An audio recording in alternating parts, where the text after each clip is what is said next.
So hello everyone, this is your Krishna from Women Today YouTube channel. So in this channel we have been interviewing many women entrepreneurs and working women across different cities in India. We are traveling to different cities and we are doing offline interviews, and we are also doing online interviews across different cities in India and also across different countries in the world. So today right now we are in Delhi, and right in front of us is Dr. Barkha Shorey ma'am. So she is the founder of Rahat Occupational and Speech Therapy Center in Pitampura in Delhi. So I welcome you, Dr.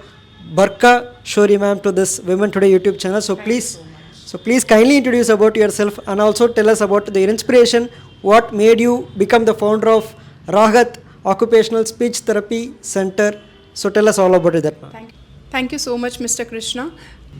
Hello everyone, this is Dr. Barkha and I am the founder of Rahat Occupational and Speech Therapy Center, Pitampura, Delhi. I am an occupational therapist, masters in neuro.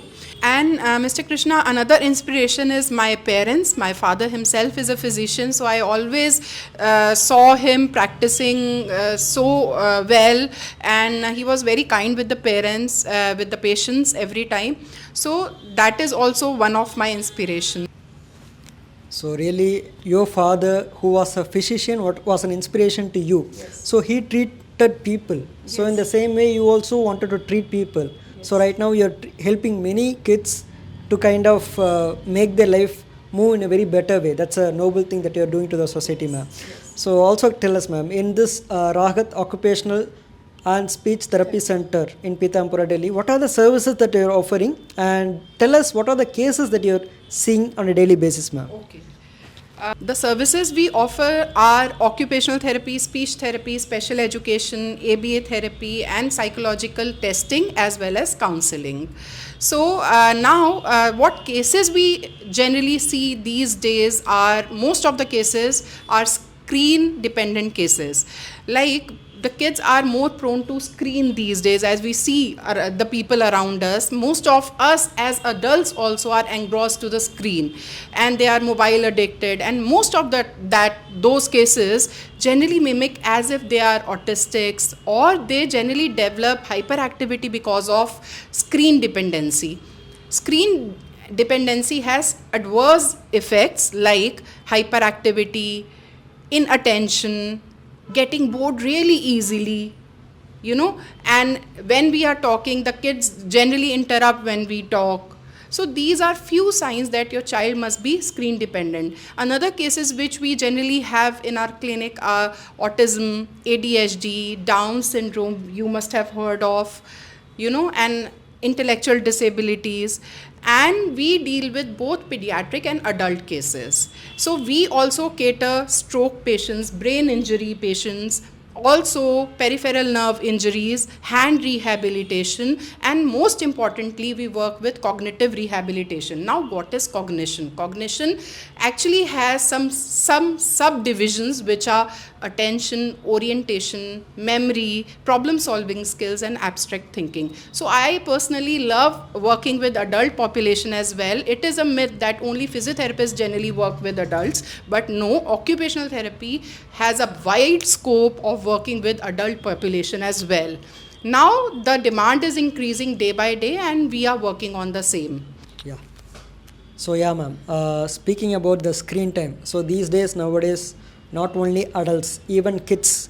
So generally take any age category people, like starting from kids to old age people, they are now having a lot of screen time because they have to kind of have some good communication. Each and every kind of families, they pass videos. It may be for entertainments, it may be regarding any department, it may be regarding movies, it may be regarding any even educative videos. They can just before 10 to 20 years, people just go through books and get some knowledge from it. So nowadays everything is screen right now.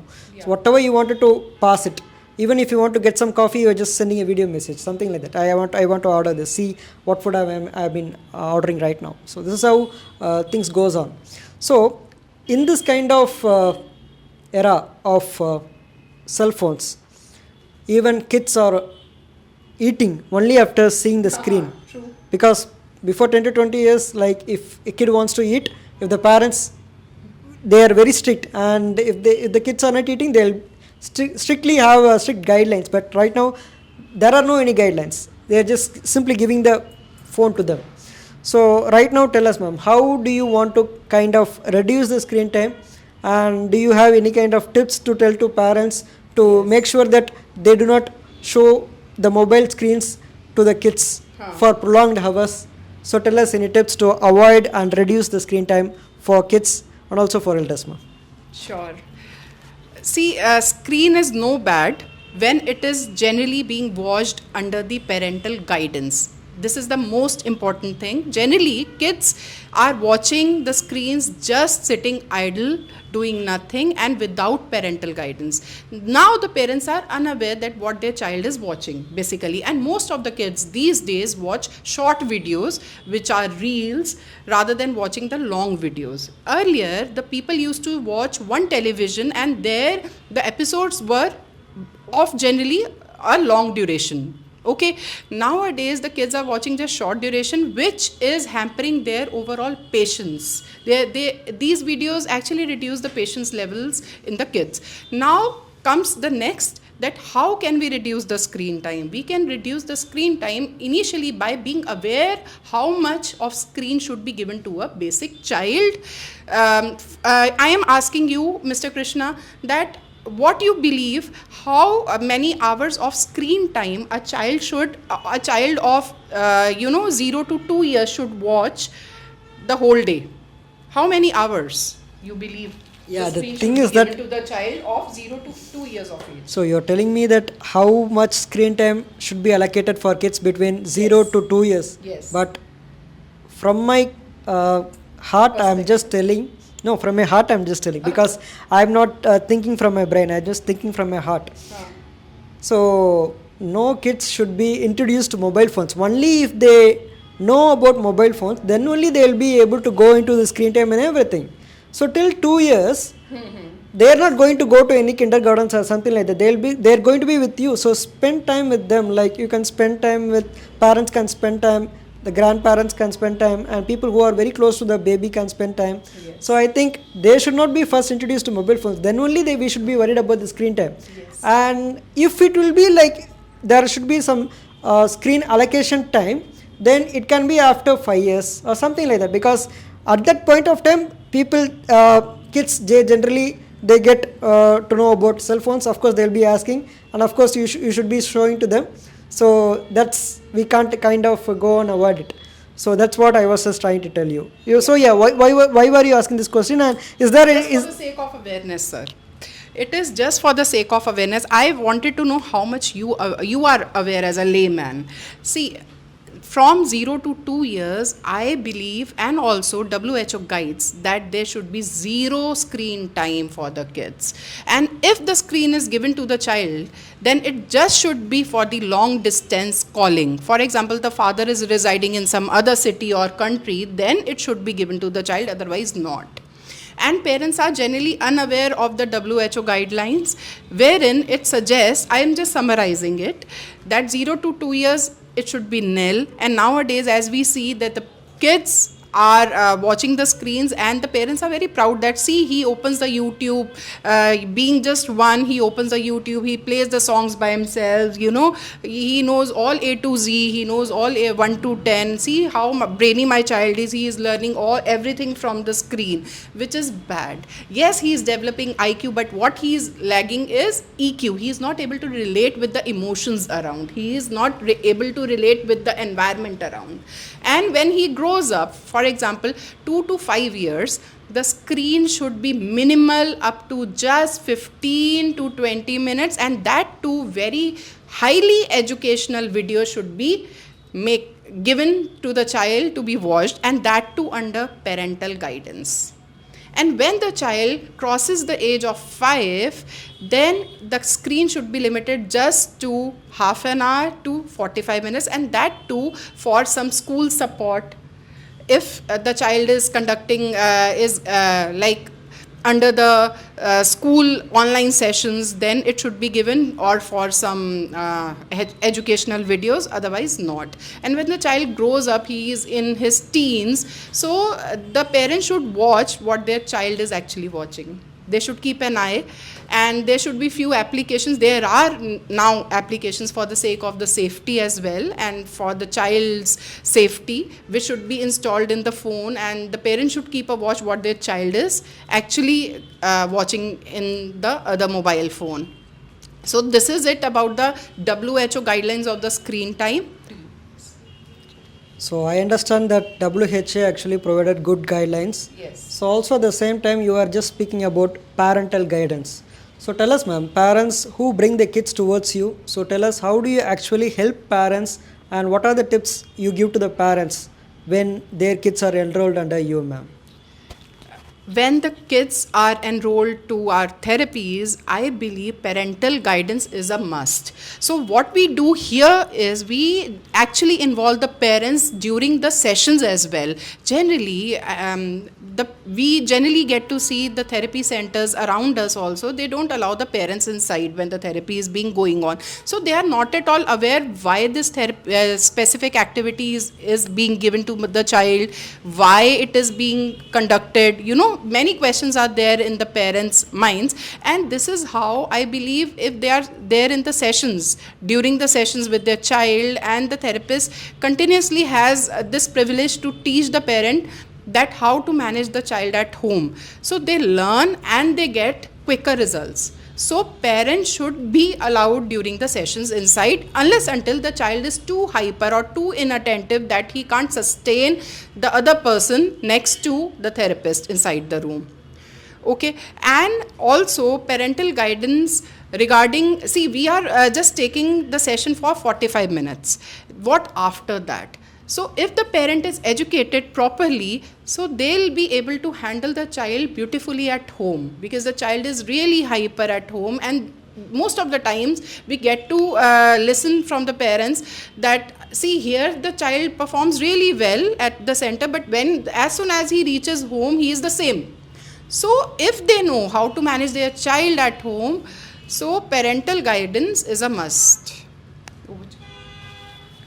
So I can just see one thing, ma'am. So you are just making sure that the parents, whomever enroll their kids to you in your therapy kind of things, the thing is that they're able to see transparently what's happening with their child. Yes, what actually is a must. Yeah, what actually you are doing. Yes. So the activities you do, you make sure that, okay, the parents see this. Okay, these are the things that you're doing and the reason behind it. Yes. So you are just explaining everything, and the transparency actually makes people sure that, okay, they're just putting kids in the right place. Yes. So people always, they'll be having a little bit kind of tension. Okay, how will our kids will be surviving in a very different place? But the things that you're doing right now, that's what as a parent people expect, because they always wanted kids, their own kids, to be in a very safe place. That's a great thing that you're going to do to the society, ma'am.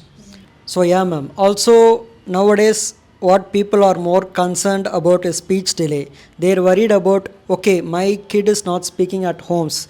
Certain people tell that, okay, boys take a little bit time to speak, like little boys kids, little baby boys kids, they actually take a little bit time. So they'll be like, okay, they're not talking, but time will come, they'll be talking after some time. So what are the symptoms that a parent should see so that, okay, we can actually consult a speech therapist like you? So is there any kind of symptoms they should look upon the kids, or is it like, okay, we can just wait for the kids to speak?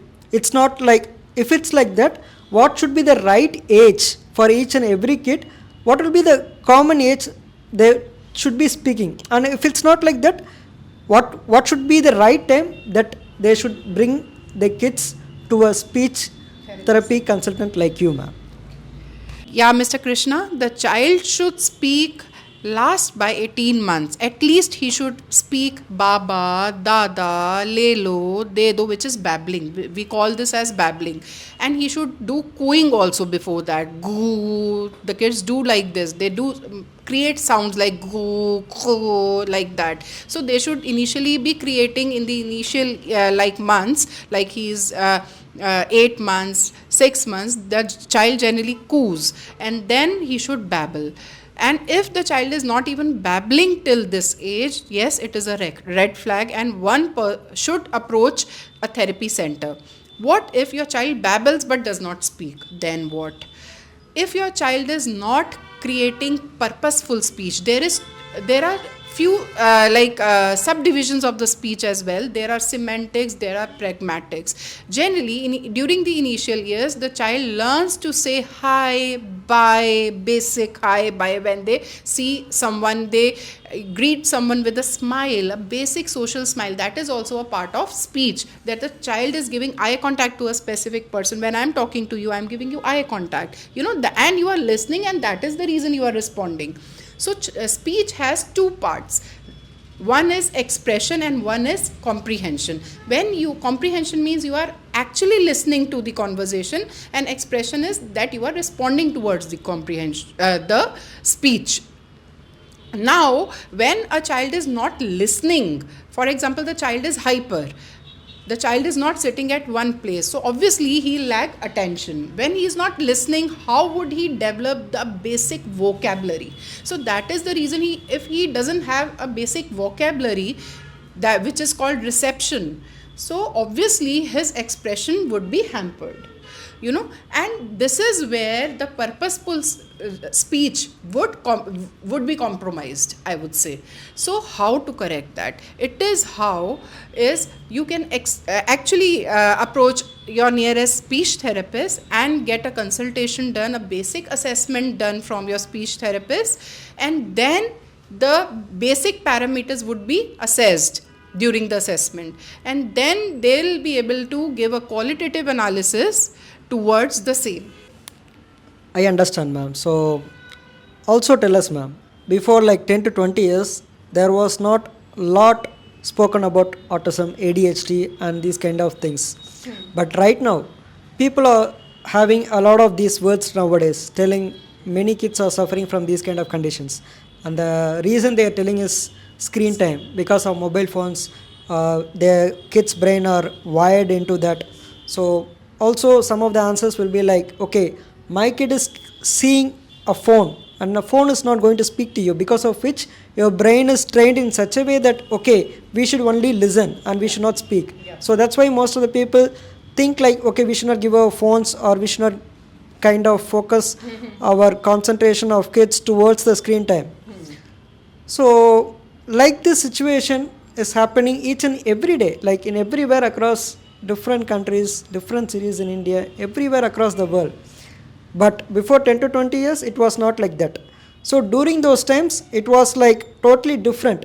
But also tell us, ma'am, is there any other kind of reasons which actually makes a kid go into their own world? Yes. Like into this kind of autism or ADHD or these kind of things. What are the other reasons which makes kids go in their own world, ma'am? See, after pandemic, we actually got to see many kids like that. Obviously, because of the screen, during the pandemic, they used to be engrossed in the screen. But other than that, other than screen, what are the possible reasons that your child must be having a speech delay, or a motor delay, or any other issue like that? See, there are several factors, like the familial conditions. Is there any stress at home? Are both of the parents working or non-working? That is also a parameter. Nowadays, the parents are generally working, so the child generally stays with either the grandparents or with the caretaker. So see, obviously the grandparents won't be able to like run after the kids with that potential that a parent can. Obviously they are young and they can play with the child, but grandparents can't. Most of the grandparents in India specifically, they have arthritis or some other health issues. When you get old, you have several health problems, so they generally make the child sit with the phone, or possible diversions, because they have to make the child sit at one place rather than getting him injured here and there, because the child plays, he runs around. So that is the reason the child has nobody to talk to when the parents are not around. So this is also one of the reasons the child is not even developing a proper vocabulary towards the same. So that is also one of the reasons the child must be can develop speech delay. Also, the health conditions, like if the child is obese, then obviously the play would be limited, and lack of outdoor play leads to obesity and possible health conditions like autism, ADHD as well, because he has nowhere to channelize his energy. His energy is within him only, and that is the reason he is getting obese or hyperactive or inattentive. So lack of outdoor play is also one of the major factor which was there present when pandemic was there. Though most of the kids develop hyperactivity because of that, because they were just running in the home, and home is not something where the child can channelize his energy. He needs a big space to run. He needs something big to channelize the overall energy. So, to put it in a very simple way, if the energy of kids are channelized in the right way, Yes. then we can make each and everything happen, Yes. even at a very early age. So, that's what you're trying to tell. Because without a kid having a good companion with them, Yes. I think that's the right term which we can put upon. Because without a good companion, either it should be mother or father who's having a very good time with them, Yes. very fun time, play time, engaging time with them. Then only the kids will be like, they'll be coming out of the world, they'll be coming, talking to the parents. Yes. Because other than that, if they're not able to kind of give time to the kids, Yes. then these kind of problems do arise. And also, people just do one thing, even before the early age, they put the kids, they enroll the kids into a preschool, play school, something like that. So, is there any kind of right age in which the parents should put the kids to the school? And also tell us, what is the main reason why the parents should put the kids in the school even at very early age? Because as I told you before, decades, only after a certain age, like after 4 years or something like that. 3 or 4 years, Yeah, but nowadays, even before that, people are just making sure that, okay, our kid should be enrolled in a play school center. So what is the main reason behind it? Is it a must or not? So tell us all about it, ma'am. Getting your child enrolled early in the school is actually a necessity these days, just for the reason both of the parents are working, and also the child is staying whole day at home doing nothing, and sometimes engrossed in the screen. So better is to remove the child from the virtual play and put him into a real play environment. Also, it sets a child's overall daily routine, because at home the child generally gets up by 11-12 p.m. He has no routine and he sleeps late as well, perhaps after 12, which I have seen in Delhi, that the kids sleep really late and the parents say, ma'am, he doesn't sleep at all and he doesn't let us sleep too. He sleeps late because they have altered routines, and that is he has no time to sleep, and no specific time for a nap. Then yes, your child needs early enrollment to the school if these factors are missing. Also the familial conditions, like if just there is a family of 3, papa, mama and kid, then what after you leave home and you go to the work, then what? So better is then the child would have no one to stay with and play with also. And even if he has grandparents, like after you leave your work, you leave for your workplace, so then too they won't be able to run whole day after your child. So that is also one of the factor that you require early enrollment to the school. And it's not just for writing, reading, it is just for overall settlement of the routine, proper sleeping time, proper waking up schedule, and also the child learns to eat there, watching other kids. He is actually he gets independent in feeding as well. Right now at home you must be feeding your child, but when he enters the school he gets independent with feeding also. And for example, your child doesn't eat fruits, specific fruits or vegetables, so watching other kids they can mimic and they can learn good habits at school. Now what is the specific age for putting your child into the school? It is nowadays 18 months may, yes, the schools actually let the child get enrolled with them. just for the reason to keep the child safe from the screens and also to channelize their energies. And if the family is joined, in case if your family is joined and there are too many people to talk to with your child, chachi, tai, like that, and many kids also with your child are there at home when you leave for your workplace, then it is okay, it is preferred, then yes, then you may put the child at the specific age like 3. But during that time also make sure your child is not sitting with the phone at home. He is just playing and he is in the real world rather than again in the virtual world. So please take precautions when you are actually planning for enrolling your child at the age of 3.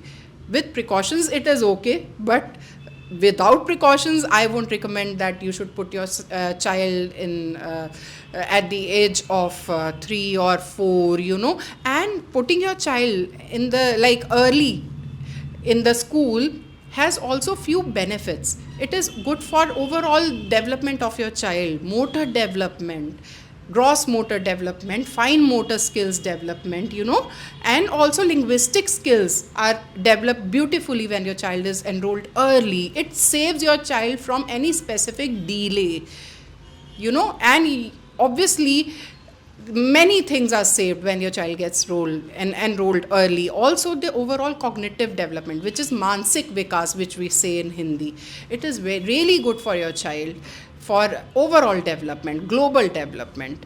So to put it in a very simple way, if your kid has a good companion, so it's okay to put them in at Yes. a later stage. But Yes. if they are not having good companion, Yes. it's better to have a good environment. So that's why we're just putting kids in the school at a very early age. That's great answer from you, It is ma'am. recommended. It is recommended actually.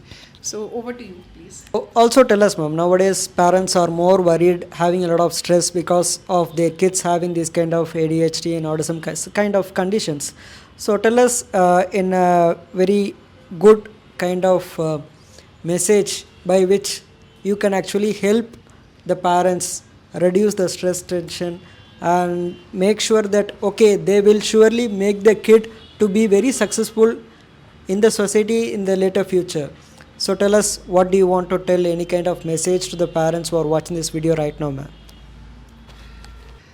Yes, Mr. Krishna, self-care is at most important when it comes to parents, because parents don't take care of themselves at all and they always have a justification. Arey, because I have a kid like this, na, that is the reason I'm not able to take care of myself. And most importantly, when a parent enters to this therapy center, we initially counsel the parents rather than the child. See, if you are not mentally stable, you won't be able to take care of your child. That is a harsh truth, because that energy is not actually getting totally justified with your child. Why? It is getting dissociated. Because if we have negative thoughts, if we have too much of stress, that my child be able to recover or not, there are many questions and there is a lot of blaming at home many a times. Because of you, this child has become like this, because of the mother. Most importantly, most of the times I see that the mothers are generally being blamed because of her the child is like that, because she is totally most of the time she is on phone and the child is like that, or because of the father. Sometimes we get to blame each other or ourselves also many a times, like we self blame. So instead of blaming ourselves कि maybe I could have corrected that situation, मेरा बच्चा आज ऐसा ना होता, something like that. So it is really important for us to practice self-care habits. Like it varies from person to person. Like my self-care habit is exercising, and maybe Mr. Krishna's self-care habit must be like enjoying music. So whatever you feel like, whatever is your best hobby, you should practice it at least 1 hour a day.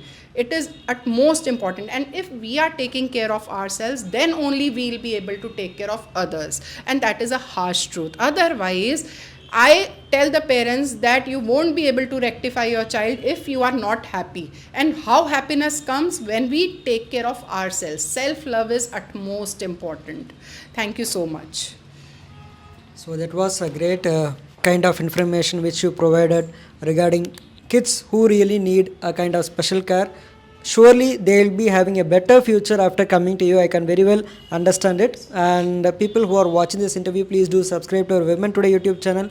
Please do click on the bell icon so that you can receive notifications whenever I do post new videos regarding women entrepreneurs and working women across different cities in India and also across different countries in the world. So today's your host is Krishna, hosting this Women Today YouTube channel, and today's writer in front of us is our guest is from Delhi. She is the founder of Rahat Occupational and Speech Therapy Center. Her name is Dr. Barkha Shorey, and once again, thank you, ma'am, for accepting me to host this wonderful interview with you. We had a lot of information about how to make a kid good and success in the future. So that was a lot of information provided by you. So thank you once again, ma'am. Good evening. Have a nice day, ma'am. Thank you so much, Mr. Krishna, for interviewing me. He is here all over from Chennai to Delhi just for creating awareness programs like this. And I really appreciate his effort of, going from one city to the other, interviewing all the women entrepreneurs. And thank you so much again for coming over here. Wholeheartedly, thank you. So really that was a great session with you, ma'am. So thank you once again.